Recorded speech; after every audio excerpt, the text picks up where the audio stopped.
You ask Tiger to solve. This deals with linear equations with one unknown. The final result is z equals 3. Let's solve it step by step. Simplify the expression. Expand the parentheses. Multiply the coefficients.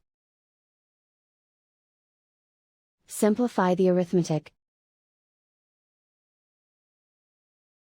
Group all constants on the right side of the equation. Add 8 to both sides.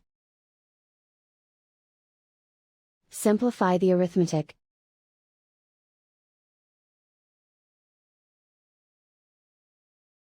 Isolate the z.